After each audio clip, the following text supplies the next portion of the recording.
హన్మకొండ జిల్లా ప్రధాన వార్తలను పరిశీలించినట్టయితే ఏండ్లుగా నగరంలో గుడిసెలు వేసుకొని నివసిస్తున్న వాళ్లకు ఇళ్ల పట్టాలను ఇవ్వడంతో పాటు ఇందిరమ్మ ఇండ్లను ఇవ్వాలని, మరోవైపు మోంతా తుఫాను కారణంగా నష్టపోయిన గుడిసెవాసులను ఆదుకోవాలని డిమాండ్ చేస్తూ సిపిఎం ఆధ్వర్యంలో హన్మకొండ జిల్లా కలెక్టరేట్ ముందు ధర్నా నిర్వహించారు. ప్రధానంగా 20 ఏళ్ల నుంచి వివిధ ప్రాంతాల్లో గుడిసెలు వేసుకొని నివసిస్తున్నామని, మాకు ఇళ్ల పట్టాలు ఇవ్వడంతో పాటు ఇల్లు నిర్మించి రాష్ట్ర ప్రభుత్వం ఇవ్వాలని సందర్భంగా గుడిసెవాసులు అదేవిధంగా సిపిఎం నాయకులు డిమాండ్ చేశారు. జయశంకర్ భూపాలపల్లి జిల్లా ప్రధాన వార్తలను పరిశీలించినట్టయితే భూపాలపల్లి పట్టణంలోని ఎస్సీ బాలికల గురుకులంలో ఓ విద్యార్థినిపై వార్డెన్ విచక్షణ రహితంగా దాడికి పాల్పడినటువంటి సందర్భం కనిపిస్తూ ఉంది. తన రూమ్కు పిలిపించుకొని వార్డెన్ భవానీ విద్యార్థిని తీవ్రంగా గాయపరిచినటువంటి సందర్భం కనిపిస్తూ ఉంది.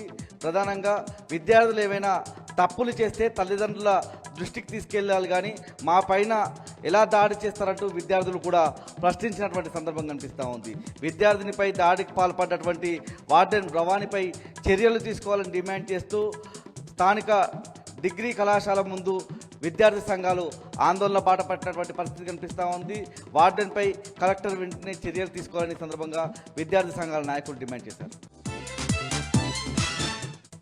ములుగు జిల్లా ప్రధాన వార్తలను పరిశీలించినట్టయితే మల్లంపల్లి మండలంలో పెద్దపులి సంచారం కలకలం సృష్టిస్తోంది.